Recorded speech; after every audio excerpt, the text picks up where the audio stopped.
Assalamualaikum warahmatullahi wabarakatuh.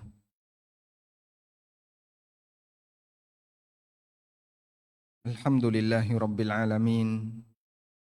Hamdan katsiran tayyiban mubarakan fih. Mubarakan alaihi kama yuhibbu rabbuna wa yardah. Wa ashhadu an la ilaha illallah wahdahu la syarika lah. Wa ashhadu anna Muhammadan abduhu wa rasuluh. Sallallahu alaihi wa ala alihi wa sahbihi wa man tabi'ahum bi ihsanin ila yaumiddin. Alhamdulillah, puji syukur kita haturkan kehadirat Allah Subhanahu wa taala. Allah berikan kita kemudahan untuk bisa melaksanakan sholat subuh secara berjamaah. Semoga hal yang baik ini bisa kita rutinkan sampai kondisi akhir hayat, dan semoga Allah Subhanahu wa taala berikan kita kekuatan untuk istiqamah dalam melakukan aneka ketaatan kepadanya. Ada satu ayat yang menurut sebagian ulama itu disebut sebagai arja ayatin fil Quran, ayat yang memberikan harapan terbesar bagi umat manusia yang ada dalam Al-Quran.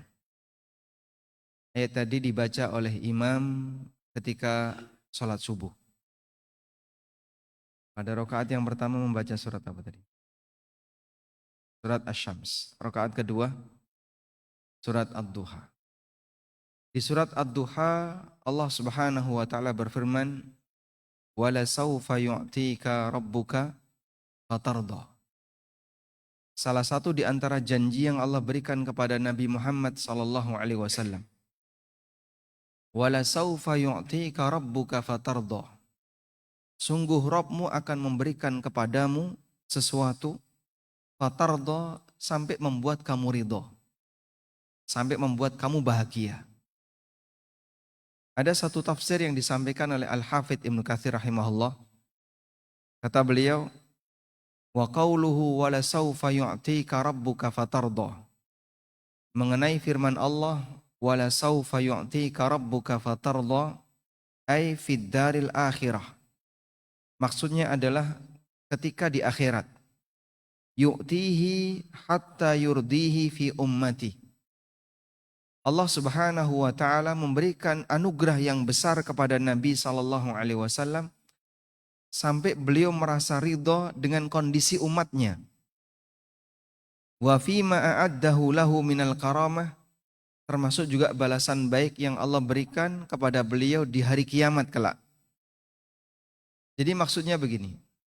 Nabi sallallahu alaihi wasallam sangat berharap seluruh umatnya itu selamat di akhirat. Semua umatnya masuk surga, semua umatnya selamat dari neraka. Itulah harapan besar Rasulullah sallallahu alaihi wasallam. Karena kasih sayang beliau kepada umat beliau, sehingga beliau sangat ingin umatnya dalam keadaan selamat di akhirat. Allah berjanji, wala saufa yu'tika rabbuka fatarda. Allah akan memberikan kepadamu sesuatu fatarda, sampai membuat kamu ridho. Dan tidak ada sesuatu yang membuat Nabi SAW merasa bahagia ketika seluruh umatnya diselamatkan oleh Allah Subhanahu wa taala dari ancaman neraka. Sehingga ini kenapa disebut sebagai ayat yang memberikan harapan terbesar, karena kita punya harapan semoga apa yang dijanjikan oleh Allah itu diwujudkan dalam bentuk umatnya diselamatkan oleh Allah Subhanahu wa taala dari ancaman neraka. Selanjutnya Bapak Ibu yang dimuliakan Allah Subhanahu wa taala, kita akan belajar tentang memperbaiki kondisi di akhir kehidupan. Karena seorang muslim yang sadar akan kehidupan yang kedua, dia meyakini balasan yang akan kita terima di kehidupan yang kedua itu tergantung pada apa jemaah? Bagaimana kondisi akhir saat kita wafat. Orang yang mati dalam keadaan baik mendapatkan husnul khatimah, maka masa silamnya yang mungkin isinya keburukan akan diampuni oleh Allah Ta'ala. Sebaliknya, orang yang mati dalam kondisi buruk maka masa silam dia yang mungkin pernah diisi dengan kebaikan bisa jadi nggak ada artinya. Karena penentu dari kehidupan di dunia adalah apa yang berada di ujung. Sebagaimana sabda Nabi SAW, innamal a'malu bil khawatim. Sesungguhnya amal itu ditentukan dari kondisi ujungnya. Ujungnya baik, maka bagian depan dianggap baik dan sebaliknya. Karena itu perjuangan kita untuk menjadi seorang muslim sampai kapan jamaah? Sampai di ujung. Perjuangan kita untuk jadi orang baik, perjuangan kita untuk istiqomah dalam melakukan ketaatan, perjuangan kita dalam beribadah sampai di titik akhir kehidupan yang Allah berikan kepada kita. Jamaah dimulakan Allah Subhanahu wa taala. Ada satu pesan yang disebutkan oleh Al-Hafidz Ibnu Katsir rahimahullah ketika beliau menjelaskan firman Allah taala, wala tamutunna illa wa antum muslimun. Jangan sampai kalian mati kecuali dalam kondisi sebagai muslim. Ini wasiat yang diberikan oleh Allah. Kalaupun kita tidak bisa istiqomah dalam bentuk melaksanakan ibadah-ibadah yang berat. Nggak bisa puasa tiap hari. Nggak bisa puasa Daud, nggak bisa puasa Senin Kemis sampai tua. Nggak bisa rajin sholat tahajud sampai kita mendekati ajal. Minimal ada satu istiqomah yang nggak boleh hilang. Istiqomah menjadi seorang muslim. Itu perjuangan terakhir agar seorang hamba punya syarat untuk bisa mendapatkan surga. Karena hanya orang mukmin yang berhak masuk surga. Sebagaimana yang ditegaskan oleh Allah Subhanahu wa taala, bala man aslama wajhahu lillahi wa huwa muhsin falahu ajruhu 'inda rabbih wala khaufun 'alaihim wala hum yahzanun. Hanya orang yang aslama wajhahu, yang dia memasrahkan dirinya kepada Allah, dia seorang muslim, wa huwa muhsin, dan dia berbuat baik, itulah orang yang mendapatkan jaminan masuk surga. Dan Nabi SAW juga pernah menyampaikan ketika beliau berhasil menaklukkan kota Mekah. Beliau mengutus beberapa sahabat untuk menyebarkan pesan di sudut-sudut kota Mekah. Kalimatnya satu, innahu la yadkhulal jannah illa mu'min. Tidak boleh ada yang masuk surga kecuali orang mukmin. Kata Abu Hurairah radhiyallahu anhu, faunadi biha hatta sahila sauti. Aku pun meneriakkan kalimat itu di lorong-lorong kota Mekah sampai suaraku parau, sampai serak suaranya untuk menyampaikan pesan Nabi SAW. Wala tamutunna illa wa antum muslimun. Jangan sampai kau mati kecuali dalam kondisi muslim. Ketika menafsirkan ayat ini, ada sebuah pernyataan yang disampaikan oleh Al-Hafidz Ibnu Katsir. Kalimat ini sangat bagus untuk kita jadikan sebagai prinsip hidup. Beliau mengatakan, man 'asha 'ala syai' mata 'alai. Wa man mata 'ala syai' bu'itsa 'alai. Man 'asha 'ala syai'in mata 'alai. Wa man mata 'ala syai'in bu'itsa 'alai. Siapa yang memiliki kebiasaan hidup tertentu, maka dia akan mati sesuai dengan kebiasaannya. Dan siapa yang mati dalam kondisi tertentu, maka dia akan dibangkitkan sesuai dengan kondisi saat dia mati. Sehingga ada yang sinkron antara nasib manusia di akhirat, bagaimana dia akan menghadap Allah ketika dibangkitkan oleh Allah, dengan kebiasaan baik yang dia bangun ketika dia masih hidup. Kaidah yang diberikan oleh Al-Hafidz Ibnu Katsir, man 'asha 'ala syai'in mata 'alaih wa man mata 'ala syai' bu'itsa 'alaih. Siapa yang punya kebiasaan hidup tertentu, maka dia akan dimatikan sesuai dengan kebiasaan hidupnya. Dan siapa yang mati dalam kondisi tertentu, dia akan dibangkitkan sesuai dengan kondisi saat dia mati. Karena itu, ujung yang baik butuh muqaddimah. Sehingga kalau kita tadi dikasih motivasi oleh Nabi SAW, innamal a'malu bil khawatim. Yang namanya amal itu dilihat dari ujungnya. Kita juga perlu memperhatikan bahwa untuk mendapatkan ujung yang baik perlu muqaddimah, perlu pengantar.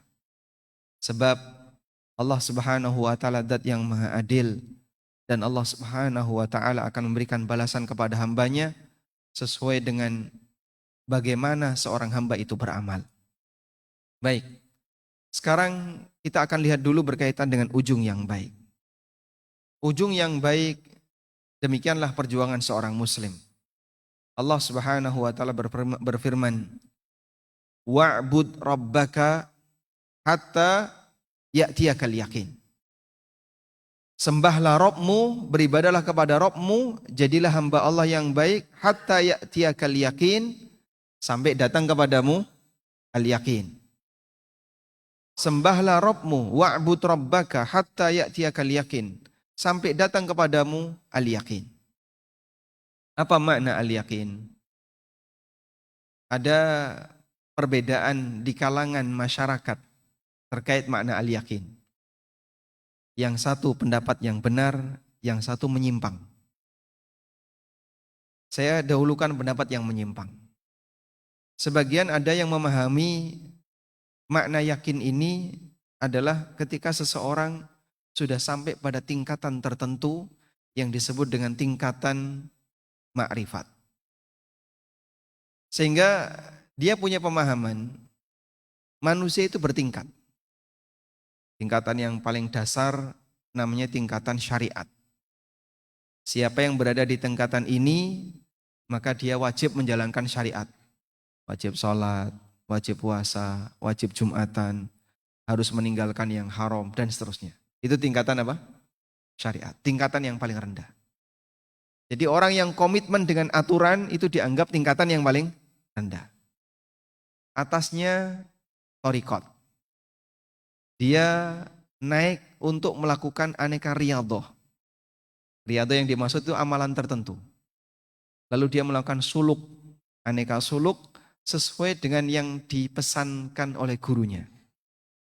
Dan itu beragam Pak, beda-beda antara satu dengan yang lain. Ada yang bentuknya poso mutih. Pernah kenal istilah poso mutih Pak? Apa itu Pak? Tidak mau mengkonsumsi apapun kecuali yang berwarna putih, ya. Susu, kerupuk, putih telur. Masya Allah. Bukan. Jadi hanya nasi putih saja. Selain itu nggak boleh. Maka nasi mandi yang warnanya kuning atau warnanya merah itu nggak boleh semua itu ya. Hanya yang berwarna putih. Ada yang poso ngebleng. Sehingga 3 hari itu nggak boleh putus. Dan ada yang nggak boleh tidur selama 2 malam. Ada yang bentuknya dia suruh jalan. Dari Anyer sampai Panarukan. Ngecek jalan Dendles. Terus nanti mampir di titik-titik tertentu. Kalau suluk ini berhasil, maka dia naik punya derajat hakikat. Dia naik jadi hakikat. Ketika sudah naik jadi hakikat, dia mulai banyak menyendiri. Gak kumpul sama orang, lebih banyak di rumah, atau bahkan kadang ke gua-gua. Dan dia lebih banyak yang mereka sebut dengan at-tahannus. Ya seperti menurut mereka, proses ketika Nabi SAW mau dapat wahyu yang bertahan di gua Hira. Sudah? Kemudian naik lagi ma'rifat. Nah kalau sudah ma'rifat, dalam keyakinan mereka sudah terjadi manunggaling kawulo lan Gusti. Manunggal itu bersatu, kawulo hamba, Gusti Tuhan. Bersatunya antara hamba dengan Tuhan. Maka sudah bebas aturan. Boleh tidak sholat, boleh tidak puasa, Jumatan ngilang, katanya di Mekah. Padahal orangnya di kasur. Ini tahapan-tahapan mereka. Sehingga mereka meyakini manusia itu mengalami tahapan syariat, thariqat, hakikat, makrifat, puncaknya nekat. Nah, kalau sudah nekat, sudah. Dia berani meninggalkan aneka yang diwajibkan dan melanggar aneka yang diharamkan. Bukti seperti ini banyak sekali dan mereka punya buku khusus. Ada salah satu tokoh mereka yang nulis buku judulnya Karamatul Aulia, kumpulan karomah-karomah wali. Tapi ya kayak gitu Pak, kalau Anda baca ya seperti video-video halu yang sempat viral itu ya. Jadi punya ini. Secara logika hampir semua orang tidak akan percaya. Dan itu berlebihan karena sampai pada titik menyamakan wali sebagaimana layaknya nabi, bahkan lebih tinggi dari nabi. Baik. Nah, mereka menganggap kenapa orang boleh tidak sholat? Karena perintahnya wa'bud rabbaka hatta ya'tiyakal yakin. Sembahlah Rabbmu sampai datang kepadamu al-yakin. Berarti kalau sudah sampai yakin, tidak wajib menyembah Allah. Berarti dia sudah tidak wajib sholat, tidak wajib zakat, tidak wajib puasa. Karena sudah sampai titik yakin. Nah, yakin yang mereka pahami itu adalah tadi keyakinan manunggaling kawula lan Gusti, bersatunya antara hamba dengan Allah. Kita tinggalkan pendapat ini karena ini jelas nggak benar. Nabi Muhammad SAW sebagai manusia tertinggi beliau beribadah sampai kapan? Sampai mati. Dan Rasulullah SAW tidak hadir salat jamaah itu hanya kurang lebih 3 hari karena sakit parah yang beliau alami. Selanjutnya atau sebelumnya beliau selalu ngimami salat jamaah. Hanya mungkin tiga hari beliau tidak hadir salat jamaah. Baik, selanjutnya jamaah. Makna yakin yang kedua adalah al-maut. Makna yakin yang kedua adalah kematian. Dan itulah tafsir ijma' ahlu sunnah. Sehingga makna wa'bud rabbaka hatta ya'tiyakal yakin. Sembahlah Rabbmu sampai datang kepadamu al-yakin. Maksud al-yakin di sini adalah kematian. Sembahlah Rabbmu sampai datang kepadamu kematian. Sebab kita punya tugas sebagai hamba Allah sampai kapan? Pensiun sebagai hamba Allah itu sampai kapan? Sampai mati. Enggak ada ceritanya sampai titik tertentu kemudian orang sudah selesai tugasnya sebagai hamba Allah. Enggak ada. Sebagaimana dia jadi makhluk Allah sepanjang hidupnya, baik dunia maupun akhirat, maka demikian pula dia menjadi hamba Allah sampai dia mati. Untuk beribadah kepada Allah Subhanahu wa ta'ala. Baik.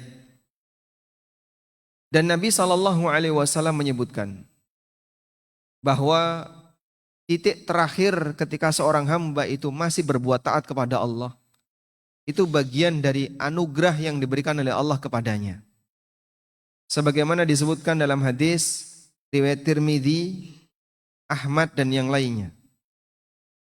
Dari sahabat Anas bin Malik radhiyallahu anhu, Rasulullah sallallahu alaihi wasallam pernah bersabda, "Idza aradallahu bi'abdin khairan ista'malahu." Idza aradallahu bi'abdin khairan ista'malahu. Apabila Allah menghendaki kebaikan bagi hambanya, ista'malahu, maka Allah akan mempekerjakannya. Apabila Allah menghendaki kebaikan bagi hambanya, maka Allah akan mempekerjakan hamba itu. Baik, kurang lebih seperti ini jamaah. Ada seorang, misalnya ini semuanya adalah para pendaftar untuk jadi takmir masjid. Di satu ruangan masjid ini, semua yang hadir mendaftar untuk jadi takmir masjid.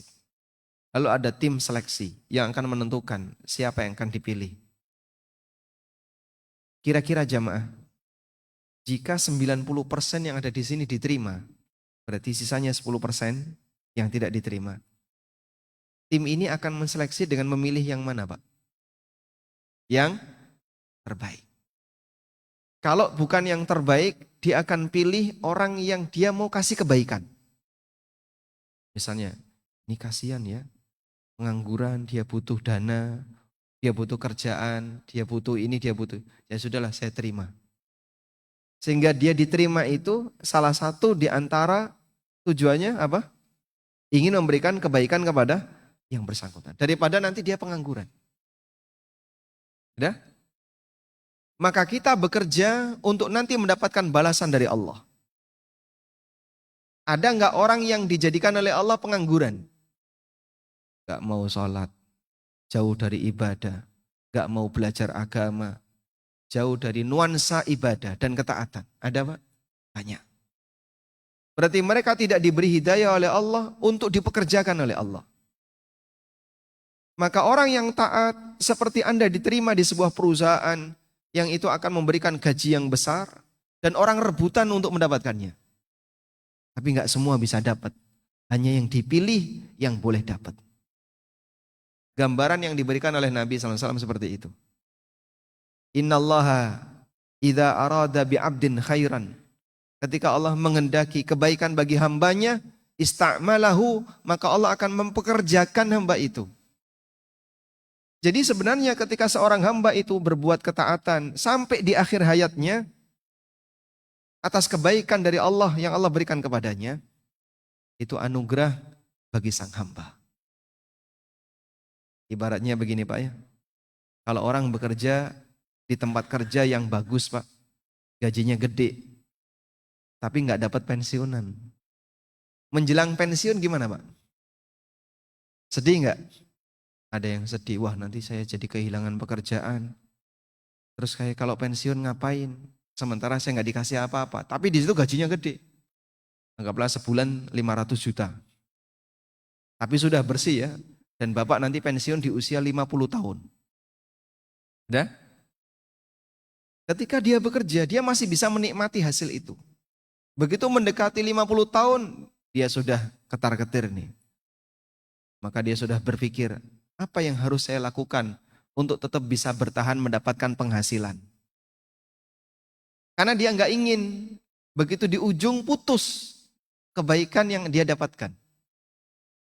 Maka hal yang sama seperti interaksi kita dengan Allah Subhanahu wa taala. Seorang hamba ketika Allah kehendaki untuk menjadi baik, maka Allah akan pekerjakan dia sampai akhir hayat. Para sahabat bertanya, bagaimana Allah mempekerjakan hambanya ya Rasulullah? Apa yang dimaksud Allah mempekerjakan hambanya itu ya Rasulullah? Kemudian Nabi SAW bersabda, yuwaffiquhu li'amalin salih qablal maut. Yuwaffiquhu li'amalin salih qablal maut. Allah berikan taufik kepadanya untuk beramal saleh sebelum dia mati.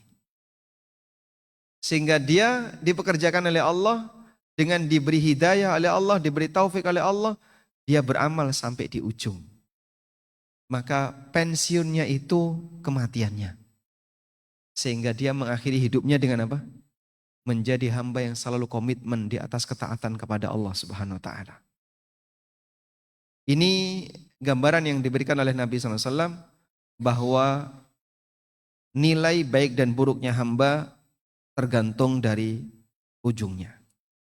Baik, selanjutnya setelah kita sepakat akan hal ini, nilai baik dan buruknya hamba tergantung dari ujungnya. Dan untuk bisa mendapatkan ujung yang baik itu murni atas taufik dari Allah. Namun ujung yang baik ini butuh muqaddimah, butuh pengantar. Kalau pengantar hidupnya baik, maka nanti ujungnya akan diberi kebaikan oleh Allah dan sebaliknya. Berarti kita perlu melakukan perjuangan untuk menuju pengantar itu. Apa yang bisa kita lakukan jamaah agar kita bisa mendapatkan ujung yang baik dalam kehidupan kita? Ada beberapa hal yang bisa kita lakukan. Yang pertama Bapak Ibu, kita lebih fokus terhadap diri kita sendiri. Kita lebih fokus untuk memperbaiki diri daripada ngurusi bagian yang mungkin kita tidak terlalu berkepentingan dengannya. Ada satu kebiasaan baik yang dilakukan oleh orang soleh di masa silam. Ini pernah disampaikan oleh Imam Malik bin Anas. Beliau pernah mengatakan, para ulama itu sebagai bekal agar punya kebiasaan baik di usia tua. Pendidikan bagi dirinya, mereka itu mendidik pribadinya sejak usia 40 tahun. Karena manusia kalau sudah mencapai usia 40 tahun, sudah tidak akan berubah karakternya. Sehingga kebiasaan yang dia lakukan sepanjang hidup, begitu sudah masuk 40 tahun, apapun yang masih rajin dikerjakan di 40 tahun, itulah yang akan dibawa sampai ujung hayatnya. Imam Malik mengatakan, Adraktu ahlal ilmi bi baladina wa hum yatlubuna dunya wa yukhalituna nasa hatta ya'tiya li ahadihim arba'una sanatan fa idza atat alaihim i'tazalun nas. Kami menjumpai beberapa ulama, mereka sibuk dengan kebiasaan aneka kehidupan dunia. Mereka sibuk mencari dunia. Mereka sibuk berinteraksi dengan banyak orang, nyaliling kemana-mana, membangun bisnis. Sampai ketika sudah mencapai usia 40 tahun, mereka mengurangi semua aktivitas itu. Lebih fokus untuk persiapan dengan ibadah-ibadah sebagai bekal di hari tua. Karena orang kalau sudah mencapai 40 tahun, dia sudah dikatakan dalam Al-Quran, balagha asyuddahu, sudah mencapai puncak kedewasaan. Sebagaimana yang Allah Subhanahu wa taala firmankan di surat Al-Ahqaf ayat 15. Di surat Al-Ahqaf ayat 15 Allah berfirman, "Wa wassaynal insana biwalidayhi ihsana. Hamalathu ummuhu kurhan wa wada'athu kurha." Kami wasiatkan kepada manusia untuk berbakti kepada kedua orang tuanya. Ibunya hamil dia dalam kondisi berat. Wa wada'athu kurhan, dan ibunya melahirkan dia dalam kondisi kepayahan. Wa hamluhu wa fisaluhu 30 syahran. Kemudian masa hamil sampai menyapih selama 30 bulan. Hatta idza balagha asyuddahu wa balagha arba'ina sanatan qal, sampai ketika manusia ini mencapai puncak kedewasaan, mencapai 40 tahun. Sehingga ayat ini menegaskan bahwa puncak kedewasaan hamba itu di usia 40 tahun. Nabi Muhammad SAW diutus oleh Allah di usia 40 tahun. Makanya kalau misalnya ini dijadikan standar ya, untuk boleh jadi pemimpin harus di usia 40 tahun, itu ideal. Karena demikianlah karakter manusia. Di usia 40 tahun itu puncak kedewasaan. Baik. Dalam posisi ini ketika 40 tahun belum ada perubahan, Pak. Misalnya 40 tahun masih senang tontonannya nggak dijaga dengan baik, makanannya nggak dijaga dengan baik, aktivitasnya nggak dijaga dengan baik. Lanjutannya itu akan dibawa sampai mati. Sehingga pendidikan di usia 40 tahun itu batas. Apakah nanti akan dia bawa sampai di ujungnya, seperti apa perbuatannya, itu batasnya di usia 40 tahun. Baik. Karena itu jamaah, kita harus sudah bisa mulai untuk memikirkan diri kita. Anda mendidik diri sebagai bekal di usia mendekati ajal. Kalau kita mendidik anak-anak kita yang masih kecil, SD, SMP, SMA, doktrin kita kepada mereka kan begini ya, kamu harus belajar, ini nanti sebagai bekal ketika kamu dewasa. Sudah? Apakah kalau sudah dewasa berhenti belajar? Belum. Yang dewasa harus belajar sebagai bekal nanti kamu menuju usia tua. Sebab ketika dewasa ini, dia masih punya kebiasaan buruk, bagian inilah yang nanti akan dibawa sampai ujung hayatnya. Bagian ini yang nanti akan dibawa sampai ujung hayatnya. Baik, karena itu jika sudah mendekati usia lanjut 40, 60 ke atas, sudah mulai fokus pada hal yang sifatnya bermanfaat untuk pribadi. Mohon maaf, saya sedikit menyinggung bagi mereka yang sudah usia pensiun. Kadang orang mengalami sindrom di usia akhir ya. Sehingga begini Pak, dia sudah pensiun.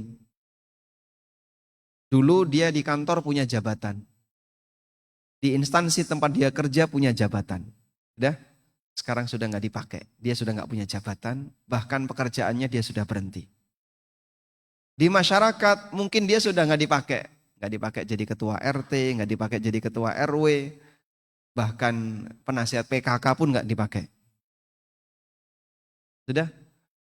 Tapi kadang hasrat dia untuk selalu, saya pingin di depan.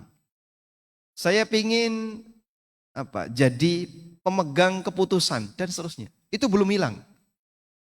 Dalam posisi ketika hasrat seperti ini belum hilang, di kantor sudah nggak dipakai, tempat kerja sudah nggak dipakai, di lingkungan sudah nggak dipakai, sasarannya apa?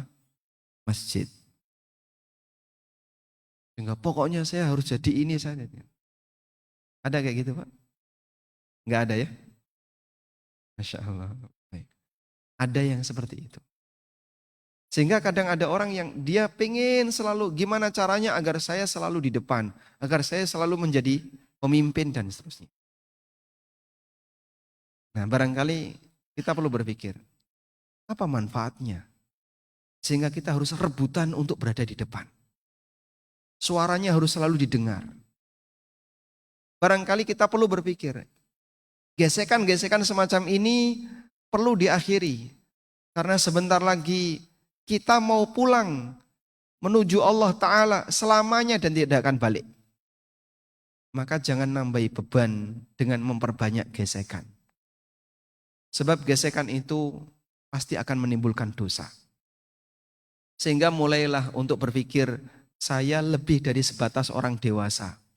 Saya sudah lanjut usia dan sebentar lagi saya mau pulang untuk selamanya. Saya butuh bekal banyak. Jangan sampai nambahi beban yang justru menghalangi aktivitas untuk ibadah. Karena kalau orang itu sudah bermusuhan dengan yang lain jamaah, ibadahnya rasanya nggak nyaman. Mau ke masjid, nanti ketemu ini nggak cocok. Ketemu ini nggak cocok. Begitu Pak ya. Saya pernah dapat cerita ya. Ada bapak-bapak yang usianya semuanya 70-an. Beliau jadi takmir itu berapa periode, mungkin 3 atau 4 periode gitu ya. Sampai akhirnya beliau sendiri merasa capek gitu ya. Kemudian menyerahkan ke yang lebih muda.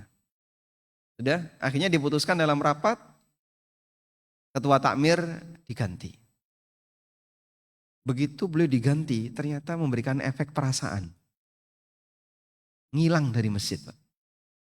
Padahal dulu yang datang pertama, dulu yang beliau berusaha untuk buka pintu pertama, selalu datang pertama. Bahkan kadang yang adzan dan yang imam. Sehingga beliau termasuk orang yang rajin. Begitu nggak jadi ketua takmir, ngilang. Dan ngilangnya lama itu, sampai didatangi oleh DKM dan ditanya ada masalah apa dan seterusnya. Ya kurang lebih seperti itulah. Begitu orang kena penyakit sindrom tadi ya. Sehingga dulu dia mendapatkan jabatan, sekarang hilang, itu sampai merasa ada yang kurang. Nah yang seperti ini barangkali perlu kita hilangkan. Saya nggak dapat jabatan nggak apa-apa, nggak punya status nggak apa-apa. Saya lebih butuh bekal untuk menghadap Allah karena saya sebentar lagi mau pulang. Makanya kalau sudah lanjut usia, kok masih senang debat untuk hal yang tidak bermanfaat, ya mohon maaf, seharusnya dia mulai berpikir, kamu sebentar lagi mau pulang, jangan cari beban. Buat hidup ini lebih ringan, jangan malah cari musuh, banyak gesekan yang justru akan menghalangi ketika kamu ingin beribadah kepada Allah Subhanahu wa taala. Baik. Kemudian yang kedua jamaah, berlatih membiasakan amal soleh yang bisa dirutinkan. Berlatih membiasakan amal soleh yang bisa dirutinkan. Allah Subhanahu wa taala berfirman, illal ladzina amanu wa 'amilus solihati falahum ajrun ghairu mamnun. Kecuali orang yang beriman dan beramal saleh, maka mereka akan mendapatkan ajrun ghairu mamnun, pahala yang ghair mamnun. Ghair mamnun artinya apa, Dek? Kok ditanya garuk-garuk kenapa ya? Artinya tidak pernah putus. Falahum ajrun ghairu mamnun, mereka akan mendapatkan pahala yang tidak pernah putus. Apa yang dimaksud orang yang beriman dan beramal saleh dapat pahala yang tidak pernah putus? Al-Qurtubi dalam tafsirnya mengutip keterangan Ad-Dhahhak. Ad-Dhahhak ini ulama tabi'in. Beliau menyebutkan, Ad-Dhahhak menyebutkan tafsir Ibnu Abbas. Kata Ibnu Abbas radhiyallahu anhu, ini adalah anugerah yang diberikan oleh Allah Subhanahu wa taala kepada kaum mukminin. Faman amila salihan fi syababihi. Barang siapa yang rajin beramal saleh ketika masih muda. Ajrallahu lahu ma kana ya'maluhu fi syababihi inda haramihi. Allah Subhanahu wa taala akan tetap memberikan pahala kepadanya sebagaimana rutinitas amal soleh yang dia lakukan ketika masih muda, saat dia di usia tua. Allah Ta'ala akan tetap memberikan pahala kepada hamba ini saat dia di usia tua, sebagaimana kebiasaan amal soleh yang dia lakukan di usia muda. Maksudnya kayak gini, Pak. Fisik ini, Pak, makin lama makin sempurna atau makin berkurang? Makin berkurang. Kita semuanya sepakat ini badan pasti akan mengalami penurunan.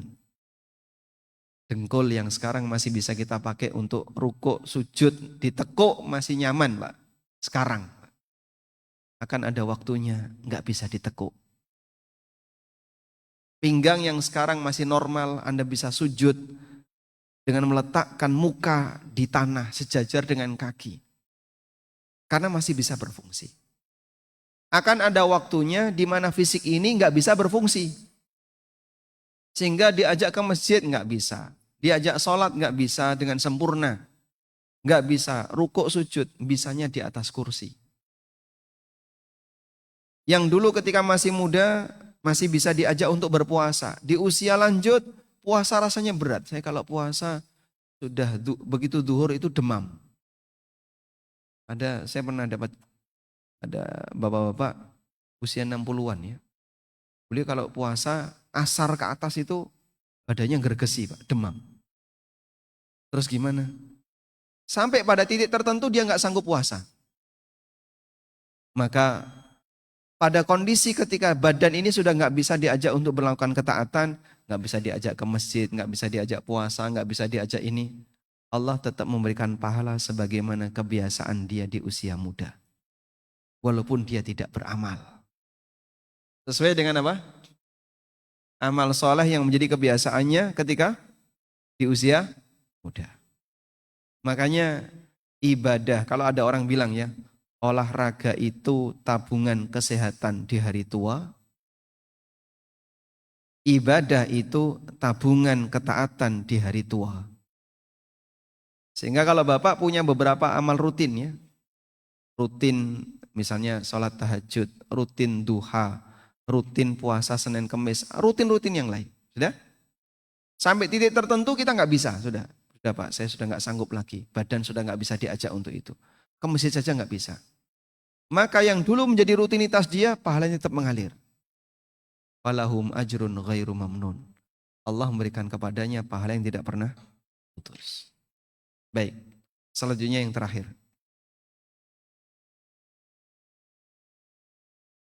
Memperbanyak taubat kepada Allah dan memperbaiki sisa usia. Dengan mengubah kebiasaan, meninggalkan bagian-bagian yang buruk, dan mempertahankan yang baik. Mungkin kita nggak bisa nambah, tapi minimal mempertahankan. Tapi yang buruk tinggalkan. Ilustrasinya seperti ini, Pak. Kita kalau mau sholat, sebelumnya disuruh apa, Pak? bersuci. Entah berwudu, mandi, atau tayamum bagi yang punya uzur. Sehingga sebelum menghadap Allah bersuci. Ketika orang mau beribadah di pusat kiblat, di mana? Di Ka'bah. Persiapannya dari mana? Dari Mikot. Madinah itu jaraknya 450 kilo. Zulhulaifah, Bir Ali. Maka dia sudah persiapan dari Mikot, sudah pakai kain ikhram, meninggalkan semua larangan karena mau menghadap Allah di titik kiblat. Bagi mereka yang mau mati, dia menghadap Allah untuk selamanya. Maka sucikan lahir batin dengan cara bersihkan diri ini dari dosa. Makanya di akhir hayat kita perlu banyak obat. Sehingga bagi mereka yang menyadari saya mau pulang untuk selamanya, maka sudah mulai saatnya untuk memperbanyak mohon ampun kepada Allah. Bersihkan diri ini, sucikan diri ini sebelum menghadap Sang Kuasa. Ada satu pesan yang disampaikan oleh Fudail bin Iyad. Fudail, kisah ini disebutkan dalam Hilyatul Auliya.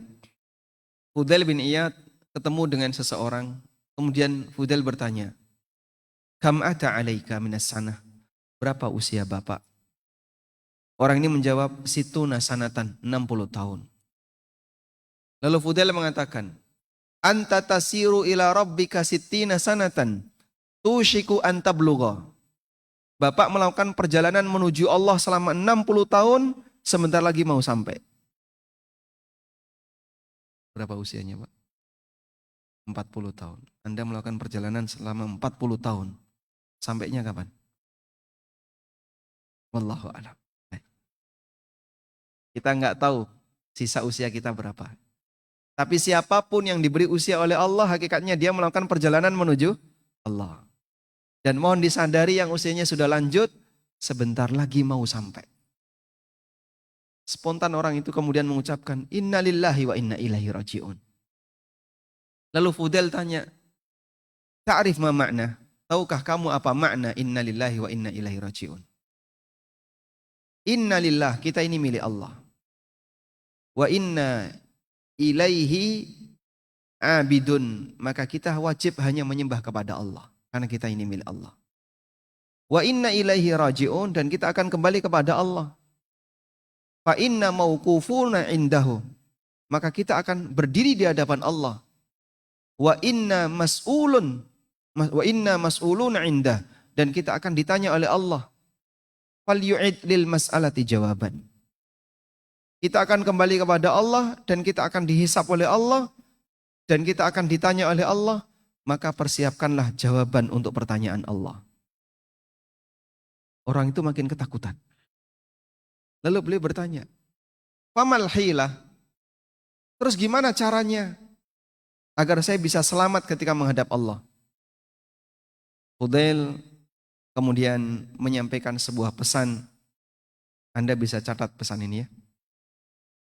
Beliau mengatakan, "Tuhsin fima bakiya, yughfar laka ma madha, fa innaka in asa'ta fima bakiya, ukhitta bima bakiya, wa bima madha." Kata beliau, berbuat baiklah di sisa usiamu. Yughfar laka ma madha, maka kebiasaan burukmu di masa silam akan diampuni. Fa innaka in asa'ta fima baqiya. Karena kalau kau masih berbuat jahat di sisa usiamu, ukhitta bima baqiya wa bima madha. Kau akan dihukum dengan kesalahanmu di masa silam dan kesalahanmu di masa mendatang.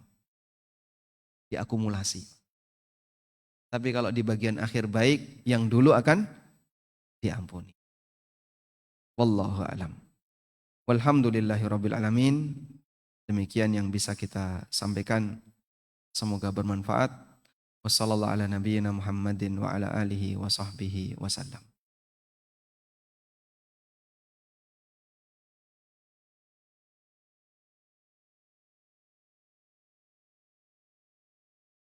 Baik, Ada 2 pertanyaan yang masuk. Untuk akhwat di bawah disediakan mikrofon. Bagi ada akhwat yang ingin bertanya, kami buka pertanyaan untuk 2 pertanyaan dari akhwat. Kami bacakan dulu untuk pertanyaan dari ikhwan. Assalamualaikum Ustadz. Waalaikumsalam Akhwan, warahmatullahi. mohon diperjelas dalil dari Allah akan memberikan pahala di usia tua atas ibadah rutin yang dilakukan ketika muda. Baik. Coba kita buka itu di surat apa, Pak? Illal ladzina amanu wa amilus solihati falahum ajrun ghairu mamnun. Surat At-Tin. Kita buka surat At-Tin. Illal ladzina amanu wa amilus solihati falahum ajrun ghairu mamnun. Nah, di surat At-Tin ayat yang tadi kita baca dalam tafsir Al-Qurtubi, beliau mengatakan warawa ad-Dhahhak anhu. Ad-Dhahhak seorang ulama tabi'in meriwayatkan dari Ibnu Abbas. Di mana Ibnu Abbas mengatakan, "Idza kana al-'abdu fi shababihi katsiras salati, katsiras siyami was sadaqah." Apabila seorang hamba di usia mudanya dia banyak salat, dia rajin puasa, dia rajin sedekah. Tsumma dha'ufa amma kana ya'malu fi syababihi. Kemudian dia sudah tidak sanggup lagi untuk melakukan rutinitas yang dulu pernah dia kerjakan di masa muda. Ajrallahu azza wa jalla lahu ma kana ya'malu fi syababihi. Maka Allah akan memberikan pahala sebagaimana rutinitas dia ketika dia masih muda. Ini keterangan tafsir dari Ibnu Abbas. Dalam riwayat yang lain, Ibnu Abbas mengatakan, illal ladzina amanu wa amilus salihati falahum ajrun ghairu mamnun. Kata beliau, wa humul ladzina adrakahumul kibar la yu'akhadzuna bima amiluhu fi kibarihim. Mereka adalah orang yang sudah tua, maka dalam posisi ini mereka tidak akan dihukum dengan perbuatan yang dia kerjakan di usia tua karena dia punya kebiasaan baik yang dia kerjakan di usia muda. Maka Allah Ta'ala mencatat kebaikannya. Wa tumha anhum sayyi'atuhum, dan dihapuskan dosa-dosanya. Allah ampuni karena dia masih punya kebiasaan baik di usia tuanya. Baik, karena itu kebiasaan buruk di masa silam. Siapa sih yang gak punya masa silam?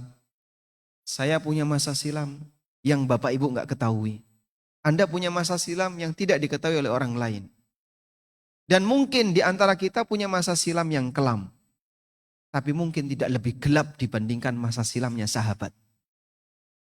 Di antara mereka ada yang pernah mau membunuh Nabi SAW. Membenci Rasulullah SAW. Berbuat syirik, minum khamr, berzina, dan seterusnya. Sebagaimana kebiasaan masyarakat jahiliyah pada umumnya. Dulu pernah memusuhi Rasulullah SAW. Tapi ketika jadi sahabat, mereka jadi pahlawan-pahlawan dalam Islam.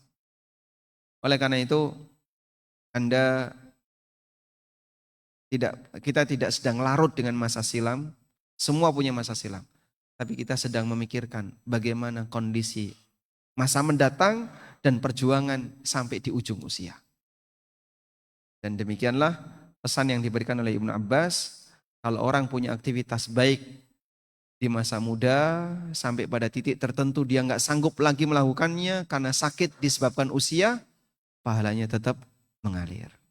Wallahu a'lam. Pertanyaan kedua.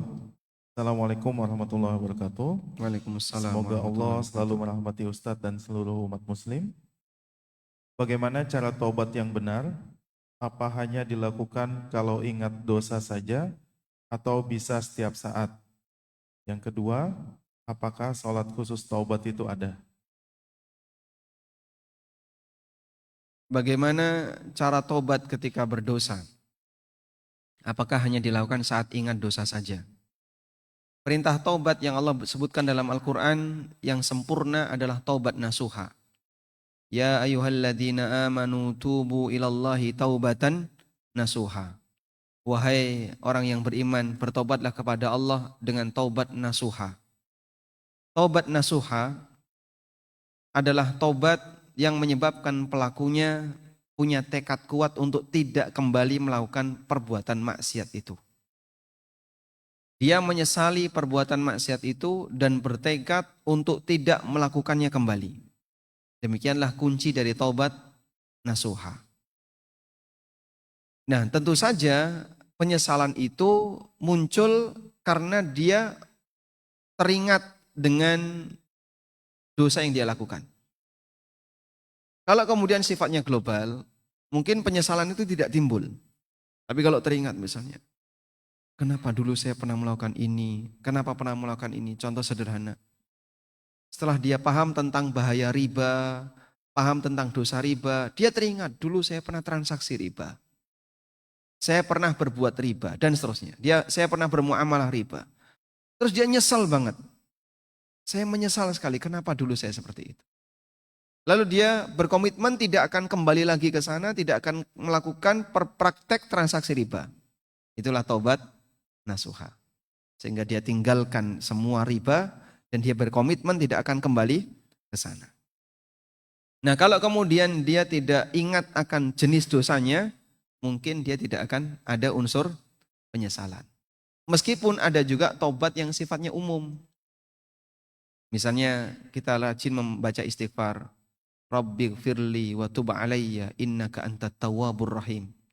Sebagaimana rutinitas Nabi SAW. Beliau rajin membaca istighfar.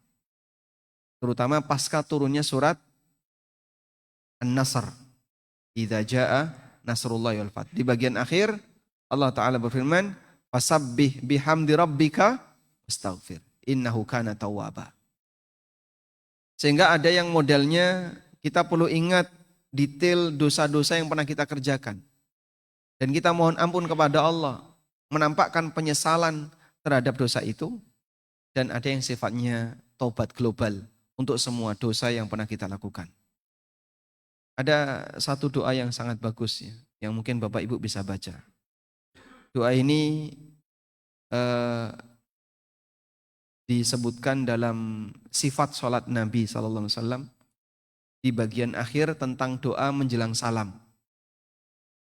Rabbighfirli ma qaddamtu wa ma akhartu wa ma asrartu wa ma a'lantu wa ma anta a'lamu bihi minni antal muqaddimu wa antal muakhiru la ilaha illa anta. Rabbighfirli ma qaddamtu wa ma akhartu. Ya Allah, ampunilah aku untuk dosa di masa silam dan dosa di masa mendatang. Ma asrartu wa ma a'lantu. Dosa yang aku lakukan di tempat yang rahasia, gak ada orang. Wa ma a'lantu, dan dosa yang aku lakukan terang-terangan di keramaian. Wa ma anta a'lamu bihi minni, dan untuk semua dosa yang kau lebih tahu daripada aku. Karena kan kita banyak melupakan dosa Pak ya. Sehingga banyak dosa yang kita kerjakan, kita sendiri gak tahu kalau itu dosa. Antal muqaddimu antal muakhiru la ilaha illa anta. Atau seperti istighfar yang diajarkan Nabi SAW kepada Abu Bakar. Gimana kalimatnya? Istighfarnya Abu Bakar. Allahumma inni zalamtu nafsi zulman katsira wa la yaghfiru dzunuba illa anta. Faghfirli maghfiratan min indika warhamni innaka antal ghafurur rahim. Baik. Kemudian yang kedua, bukan syarat taubat harus salat taubat. Bukan syarat taubat harus salat taubat. Meskipun salat taubat hukumnya dianjurkan. Sehingga kalau ada orang taubat, kemudian dia sekaligus ingin salat taubat, silahkan. Dan itu hal yang dianjurkan. Wudu dengan sempurna, lalu dia menghadap Allah dalam salat, berusaha untuk khusyuk secara maksimal. Itulah salat taubat. Tidak ada bacaan khusus, gerakannya sama sebagaimana salat 2 rakaat yang kita kerjakan. Pada intinya adalah dia menghadap Allah dengan melaksanakan salat. Sebagaimana yang Allah firmankan dalam Al-Quran, ya, tentang ciri orang yang bertakwa, wa idza fa'alu fahishatan aw dzalamu anfusahum dzakarullaha fastaghfaru lidzunubihim. Apabila dia melakukan tindakan fahisyah atau melakukan perbuatan dzalamu anfusahum, mendolimi diri sendiri, dzakarullah, dia ingat Allah dengan salat. Salah satu tafsirnya dzakarullah adalah dengan salat. Wastaghfaru lidzunubihim, dan dia mohon ampun terhadap dosa-dosa yang dia kerjakan. Nah, bagian ini barangkali bisa dilakukan ketika kita merasa ingin bertobat kepada Allah dengan salat tobat. Wallahu a'lam. Jazakallahu khairan atas jawabannya Ustaz. Dari akhwat, apakah ada yang ingin bertanya? Ada. Tafadhol. Assalamualaikum warahmatullahi wabarakatuh. Assalamualaikum. Pertanyaannya 2 Ustadz, nggak apa-apa ya. Jadi untuk yang pertama, kita di usia muda kita itu tidak rajin ibadah, bahkan belum menggunakan hijab gitu ya. Tapi ketika usia 40 itu langsung berbalik, sudah menggunakan dan apakah Allah itu nanti akan tetap menjadikan kebiasaan yang dilakukan di usia 40 itukah di ujung hidupnya, atau yang usia muda seperti yang Ustadz sampaikan, kalau misalnya ibadah buat mudah beribadah di usia tuanya. Dan bagaimana dengan foto-foto yang disebarkan dengan teman-teman yang Facebook gitu Ustadz ya, itu di luar kuasa kita. Takutnya itu menjadi dosa jariah ya. Dan satu lagi Ustadz, ini mungkin lumayan penting juga, karena kita sebagai ibu-ibu itu kan sering rajin.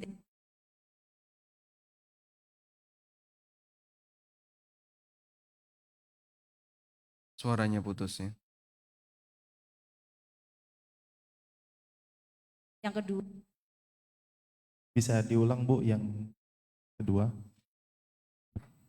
halo. Agak didekatkan mic-nya. Dipukul dulu biasanya mau bunyi ya. Mic-nya dipukul mau bunyi.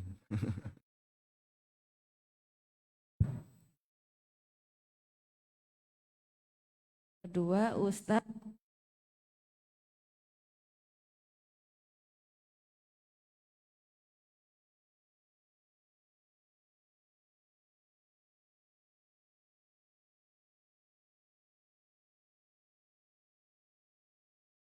Baterainya habis ya?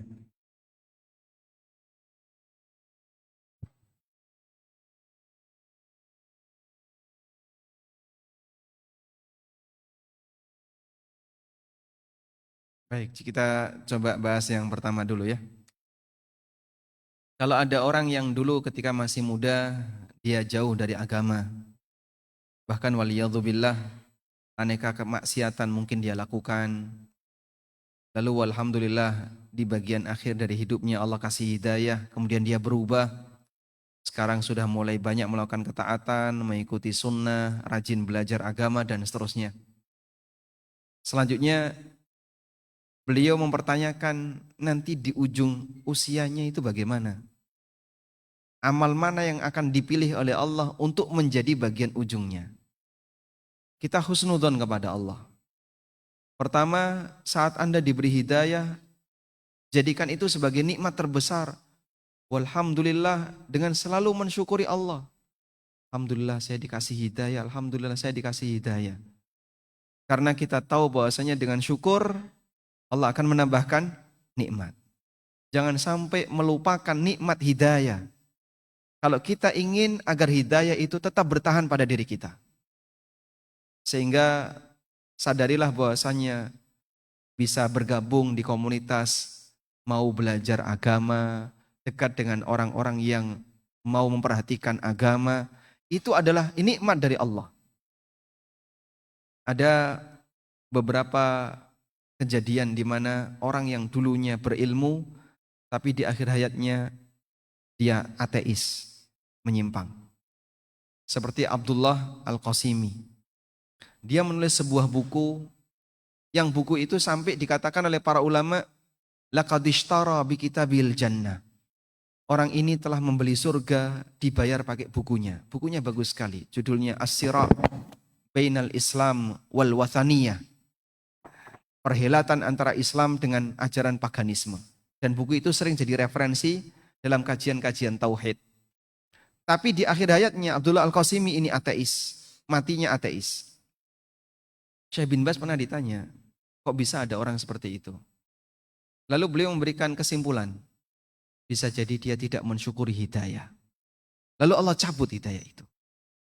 Karena orang ketika tidak bersyukur kepada nikmat, bisa jadi nikmat itu dicabut. La in syakartum la azidannakum wa la in kafartum inna adzabi lasyadid. Kalau kalian bersyukur terhadap nikmatku, aku akan tambahkan. Kalau kalian kufur, ingat azabku berat. Dan bentuk azab itu adalah nikmat itu dicabut. Maka kalau kita sadar hidayah ini nikmat, selalu ingat-ingat Bapak Ibu. Alhamdulillah, Alhamdulillah saya diberi nikmat oleh Allah. Jadi jangan sampai kita merasa kita punya jasa, kita bisa taat, tapi kita taat karena murni hidayah dari Allah Subhanahu wa taala. Ini nikmat Allah. Ini bentuk husnudzon kita kepada Allah. Jadi kita syukuri nikmat itu. Kemudian yang kedua, pasang husnudzon berikutnya adalah kita yakin kalau saya berbuat baik, Allah pasti akan memberikan balasan yang baik. Karena Allah nggak ingkar janji. In ahsantum ahsantum li anfusikum. Kalau kau berbuat baik, hakikatnya kau berbuat baik untuk dirimu sendiri. Sehingga kita terus menjaga kebaikan itu. Semoga Allah pilih amal baikku inilah sebagai amal penghujung hidupku. Itu sebagai bentuk husnudzon kepada Allah Subhanahu wa taala. Baik, sehingga dengan husnudzon itu sama dengan menjaga semangat. Kita menjaga semangat. Bapak kalau disuruh kerja oleh seseorang, ayo Pak, Bapak saya terima kerja di tempat saya, part time nggak apa-apa, nanti boleh dikerjakan di rumah. Dapatkan gaji, misalnya pakai selebaran yang di perempatan-perempatan ya. Dapatkan gaji 6 juta per bulan. Ya. Ada orang yang tertarik karena dia pengangguran. Baiklah saya bekerja. Tapi sampai detik-detik terakhir kok kayaknya nggak ada tanda-tanda mau dibayar. Gimana kira-kira? Mutung dia. Dia akan mutung, pesimis. Karena dia suudzon sama yang menawarkan pekerjaan. Ketika dia sudah bekerja sekian hari kok kayaknya nggak ada tanda-tanda mau dikasih. Kira-kira gimana? Berhenti dia. Kita sebagai hamba Allah yang husnudzon kepada Allah yakin, kalau saya rajin pasti Allah akan kasih dengan kebaikan. Itulah husnudzon. Tapi yang suudzon kadang mutung. Saya sudah beribadah, sudah rajin beramal soleh, tapi kok rezeki masih seret, pekerjaan susah, gaji nggak tambah-tambah, utang makin banyak, anak sakit-sakitan. Akhirnya apa? Dia berhenti untuk melakukan ketaatan. Dan banyak orang seperti itu Pak. Sampai jadi novel kalau nggak salah ya. Tuhan izinkan aku untuk apa istilahnya? Izinkan aku untuk durhaka. Sehingga menurut dia, saya sudah lama bekerja untuk Tuhan, tapi nggak ada perubahan hidup. Maka saya menarik diri untuk bekerja dari Tuhan dan saya bekerja untuk diri saya sendiri. Padahal hakikatnya ketika dia tidak taat kepada Ar-Rahman, dia mentaati setan. Karena nggak mungkin dia ketika meninggalkan ketaatan kepada Allah, kemudian dia lepas. Nah, hakikatnya dia mengikuti hawa nafsunya dan mentaati setan. Baik, karena itu Anda husnudzon bahwasanya Allah akan memberikan yang terbaik ketika kita menjaga ketaatan. Lupakan masa silam karena kita tidak sedang diajarkan untuk tenggelam dengan masa silam. Tatap masa depan, semoga di depan makin cerah dengan banyak melakukan aneka ibadah dan ketaatan. Wallahu alam. Nah, untuk foto-foto di medsos, baik bapak maupun ibu ya, yang punya foto nggak karuan atau yang karuan, itu tolong segera dihilangkan semuanya. Bagaimana Pak kalau foto itu ada sama teman dan seterusnya, Anda sampaikan ke mereka, tolong foto saya ini dihilangkan, saya nggak ridho kalau ini ada. Oh, tapi kan fotomu bareng saya, kan? Kalau dihilangkan nanti saya ikut hilang. Ya sudah, gambar saya di crop.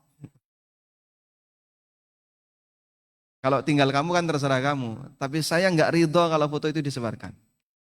Kalau Anda sudah memperjuangkan itu, kok masih ada penyalahgunaan yang dilakukan oleh orang lain yang menanggung dosa yang menyalahgunakan. Wallahu ta'ala alam. Baik.